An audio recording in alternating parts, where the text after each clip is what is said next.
I saw my first vamp when I was 14 years old. It's not something that leaves your mind, even when you try to fill it up with good things instead. It happened at an arcade. Dad had brought me to show some retro game he used to play with his cousins. I was winning, about to set a high score, when I heard the screams. They were blood-curdling. I looked at my dad. My heart had dropped somewhere into my stomach. He was pale. He was as scared as I was. We knew what those screams could mean. We saw every morning on the news a new face, someone who had turned and killed, or someone who had been killed by a vamp. Dad didn't wait to see who it was. He grabbed my shoulders and guided me straight to the exit. I shouldn't have looked back. When I did, I saw a picture that branded itself into my brain forever. The kid was cute, blonde with big blue eyes, little overalls. He was clamping his teeth into his young mother's breast, sucking furiously as she shrieked in pain. The nursing cloth that used to provide privacy was now splattered with blood and lay idle on the floor. It's something I noticed as Dad rushed me out. I don't know what happened to the mother. All I knew was that she would never see her baby again. Not after the cops showed up and took it to rehab.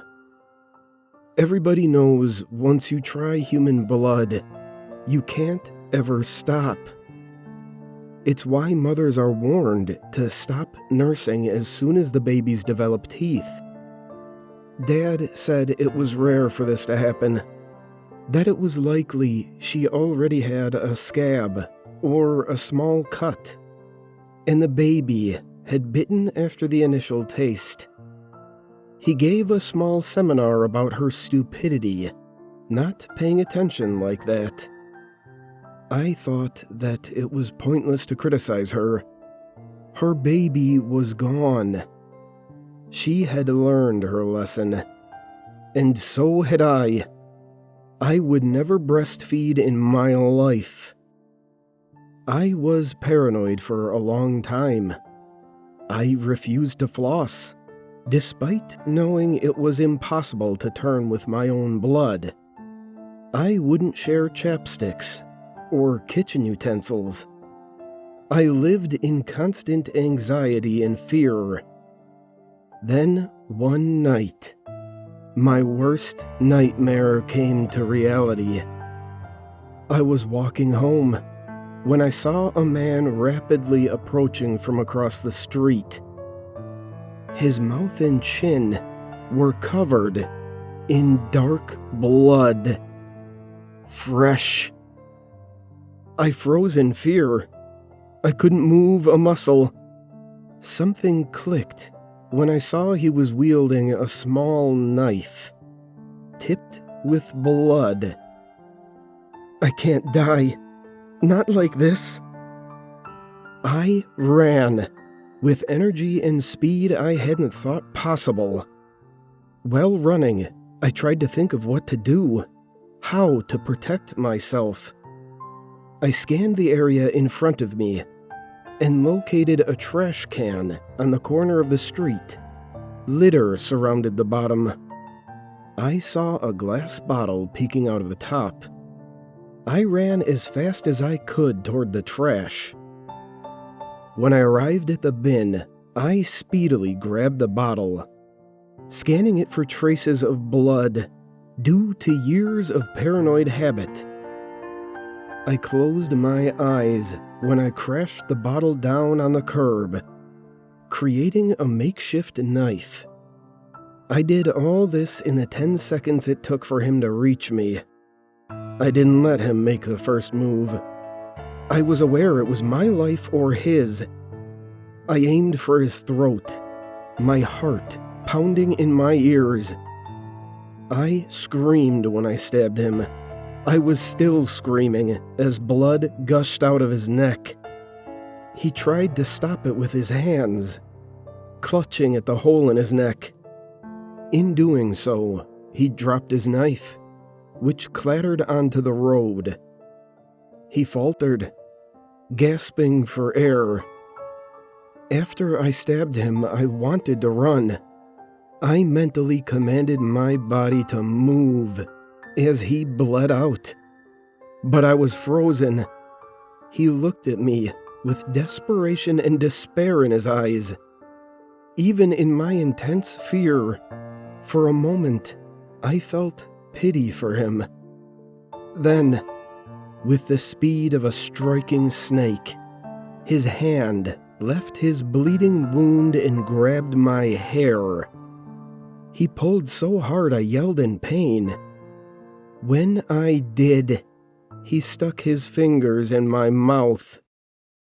I couldn't process what had just happened before I felt it. The most amazing feeling.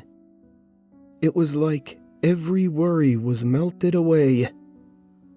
I was calm, floating up and up and up, till I went from happy to ecstatic, to a place where I felt like I was dreaming. This happened in 20 seconds, but it felt like time had frozen. When I came to, the man was lying on the street. Blood was still oozing out, but the animation had left his eyes.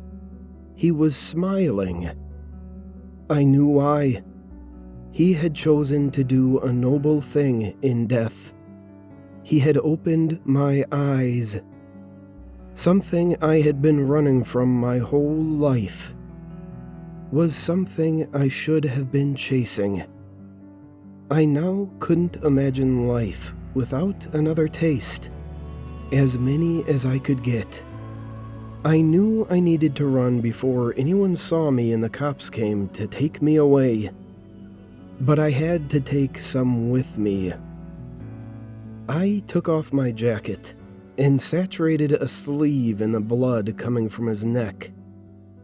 As I did, I made sure that the sleeve didn't touch the road. I was gonna drink every drop, and who knows what germs could be on the street. I wrapped the sleeve with the rest of the jacket and ran in the direction of my home, holding tightly to my newfound treasure. As I ran, I wanted so badly to try another drop, but I knew I would black out and didn't know for how long. As I gasped deep breaths of the chilly autumn air, it registered. I killed someone.